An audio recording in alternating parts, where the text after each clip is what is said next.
Hey guys, I am back, and here is my new scene that I have going on behind me. I'm gonna put some more lights like around, so they'll be behind here. But this is the setup so far. Then I have my spirit box there, but and this is the scene.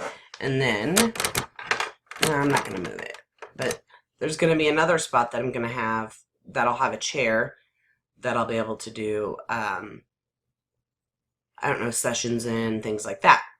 So anyways, if you're new to the channel, welcome, and if you're returning, thank you for returning and waiting for me. I apologize. Moving has been a nightmare as you guys can imagine, and just feeling, I'd say 95% better. I still got a little bit of a cough, but it's almost gone.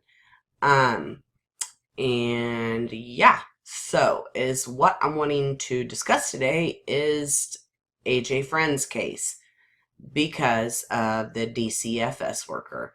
And I wouldn't be surprised if this video gets demonetized because anytime you try to talk about the state, sorry, I'm gonna fix these, the state or anybody with any power, then the video gets demonetized regardless of what I say. Sorry, I'm looking at these. Regardless of what I say about it, you talk about them, they don't monetize it. But month ago or so, 2 months ago or so, I stated that I used to work for Dcfs, and there were good workers and there were bad workers. And I knew that obviously with AJ Freund's case, it was probably one of those workers that just didn't really want to do their job. Well, wow, have I read some information that now makes me question so much more.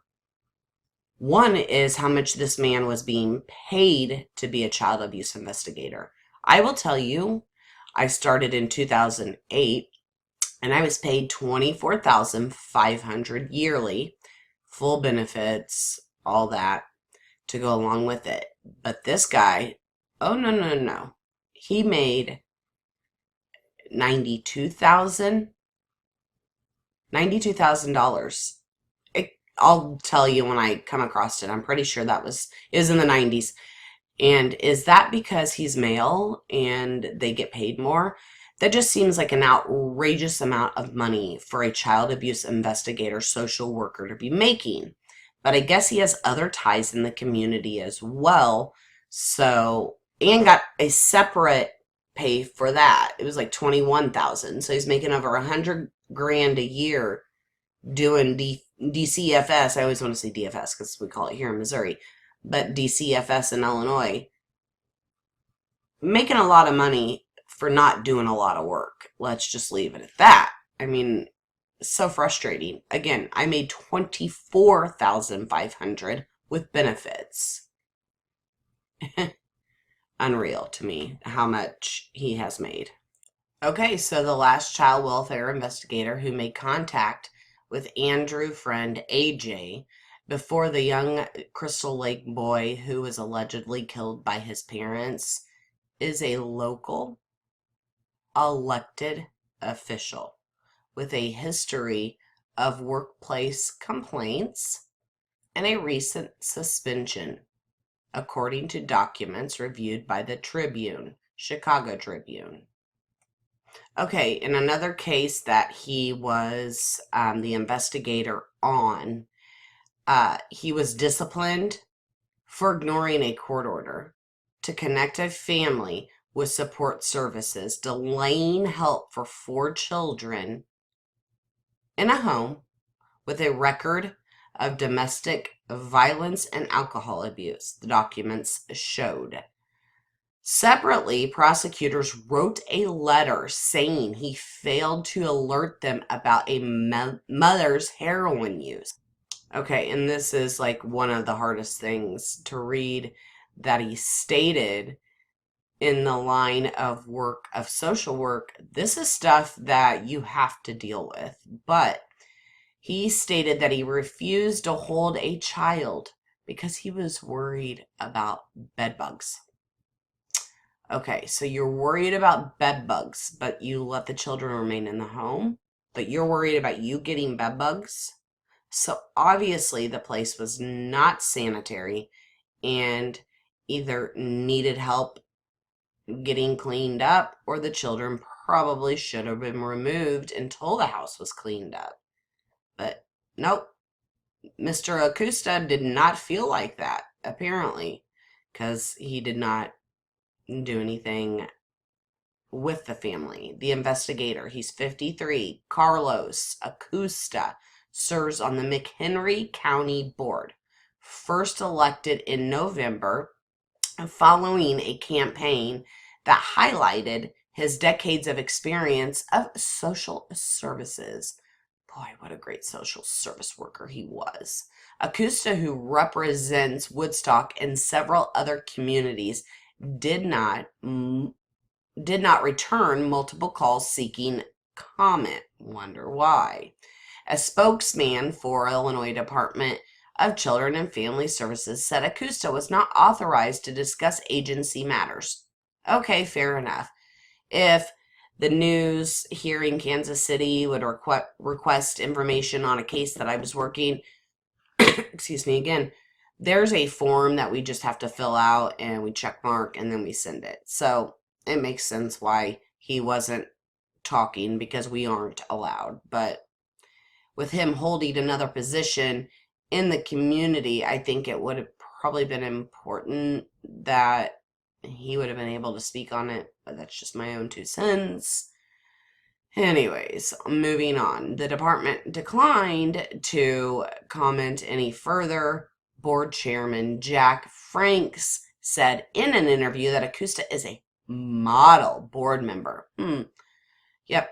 It's just kind of like friends and police officers, people that are in a line of work together that are friends or run in the same crowd. Of course they're going to say that model board member. Why would he say that he isn't? Then that would make them look bad. Anyways, he was a model board member who works hard and is always prepared. Not in a couple cases here. The family with the domestic violence, and then AJ Freund lost his life because of Carlos. I'm sorry, but he's held accountable. He's the mandated reporter that was in that home, that had eyes on that child. And yes, he should be held accountable. It's not fair. Issues under review at the state agency do not affect Acosta's status on the board, Frank said. The fallout from AJ's death continues to affect Dcfs as it confronts criticism that its investigators may have missed potential opportunities to intervene. You think?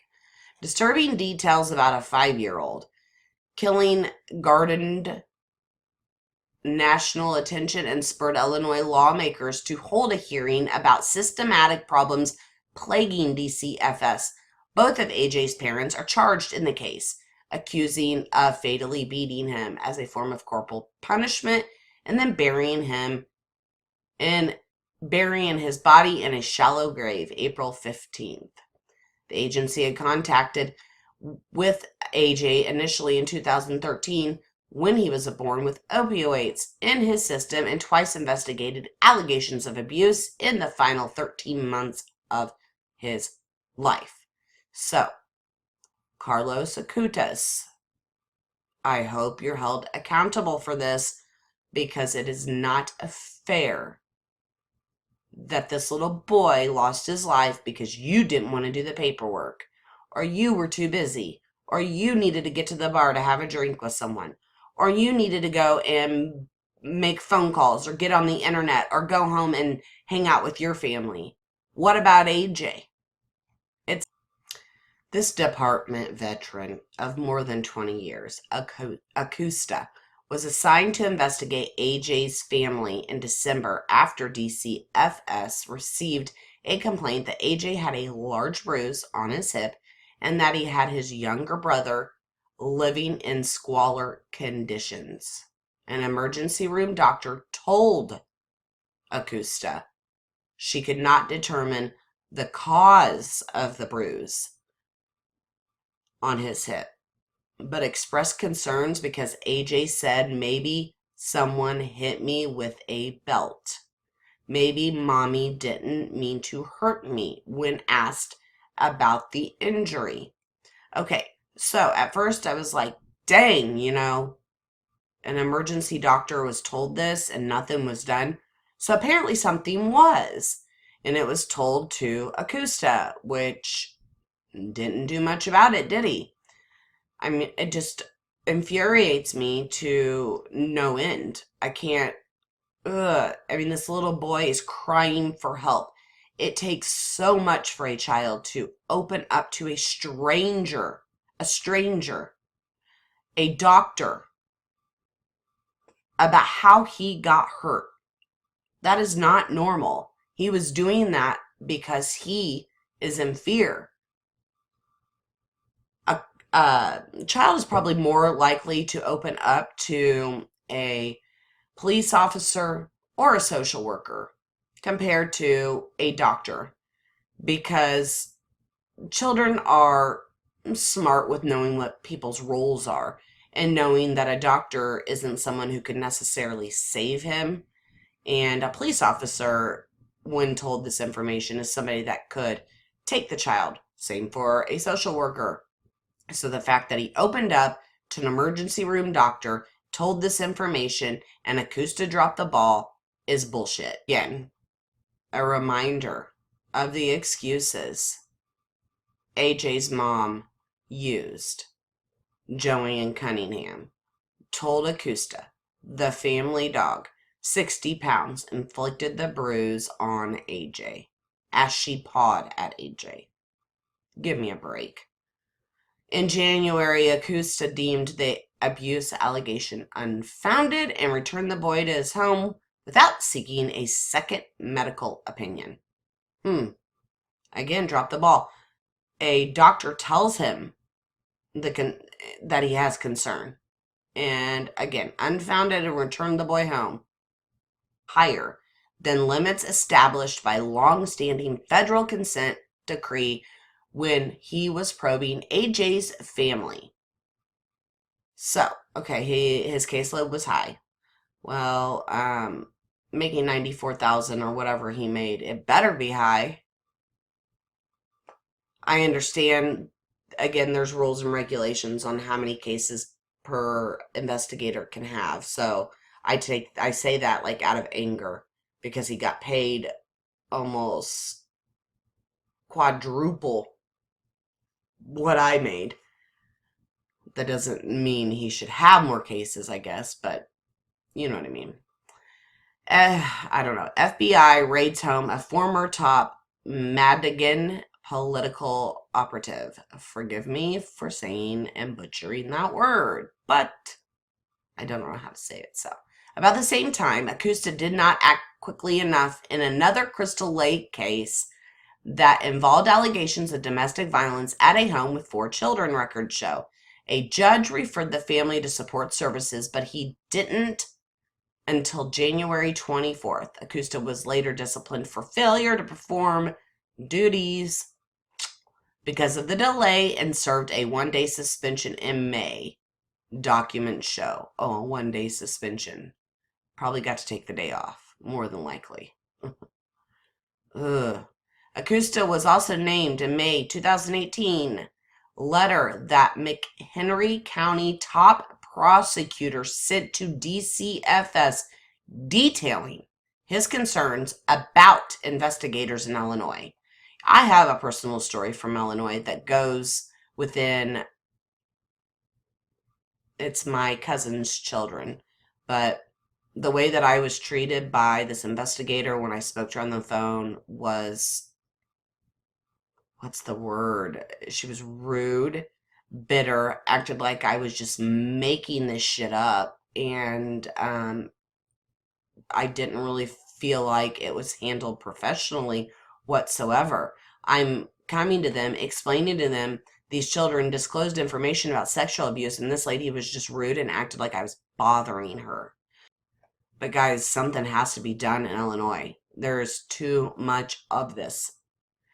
State's attorney Patrick Keneally cited issues that arose in two cases handled by Akusta in July 2016 and October 2017, according to letters. Akusta started at Dcfs in 1990 and left in 2005 to work at another organization. According to his personal file, which the Tribune, Chicago Tribune, obtained in a public records request, he returned to Dcfs in 2010. So 2 years after I started here in Missouri, I didn't leave until 2011. So records show he made $94,400 last year. Yes. So I was wrong, not 92, 94. This was according to data from the Illinois Comptroller's Office. Akusta also earned, here's the more money, $21,000 as a county board member and is listed as a family court mediator in McHenry County with an hourly rate of $200. $200 an hour for this POS to be a family court mediator. Give me a break. He served as president, oh my God, at the McHenry County Latino Commission from 2005 to 2009 when the nonprofit closed over financial hardship, according to news reports. Probably about the amount of money they had to pay him for him to be there, right? Akusta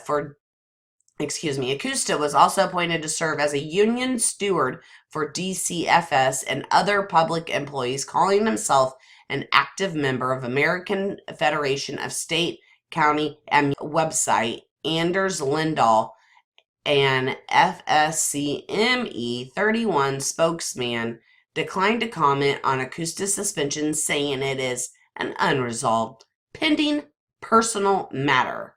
Yeah, it's personal. A child lost his life because you guys don't hold this guy accountable for shit, and you pay him way too much money. Ugh. Okay, so it says here also that this is not in regards to his job. Huh, interesting. Akusta's suspension for failure to perform duties stems from a case that involved parents with a history of domestic violence and alcohol abuse at a home in Crystal Lake. It's the case I was talking about earlier with the 4 children. A therapist told Dcfs that she arrived at the home in June 2018 for a regular scheduled session and found the mother outside with scratches on her arm following a fight she had had with the father. One of the 4 children at the home unlocked their front door and let the mother and the therapist inside. The kid told the therapist dad hit mom and she was crying. As the therapist escorted the children into the basement, she noticed the dining room table was flipped over and counted 6 empty tall boy beer cans. Akusta determined in August that the children were at risk, but the family became uncooperative, so his supervisor recommended that he bring the case to court for monitoring. Okay, so let's see what Akusta did. During a September hearing, so this was August that Akusta saw the risk. During a September hearing Akusta attended, a judge allowed the kids to stay at the home, but also ordered that the parents abstain from corporal punishment, which is legal as long as you do it without like bruising, excessive force, or objects. You have to use your hand on the buttocks, the gluteus maximus. For corporal punishment, alcohol use, or domestic violence, abstain from all of those. At a hearing in mid-December, which Akusta did not attend, the judge instructed Dcfs to refer the parents to services provided for extra support. A prosecutor on the case sent Akusta an email about the order, according to the documents. Prosecutors voiced concern, oh, here we go again, A year before AJ's death, McHenry County's top prosecutor sent a letter to Dcfs administrator describing problems that he encountered while working with agency staff. Unreal how long this guy's worked there, since 1990. Anyways, that's what I have on him, and that's what I wanted to bring to you guys about him. And then I'm going to update the case as well with what's going on with the parents. And I'm going to also update the Dulos case. And I'm going to do a session with AJ Freund and Spirit in regards to Jennifer Dulos. Okay, so like, subscribe, share, or don't. I'll see you guys. All right, bye.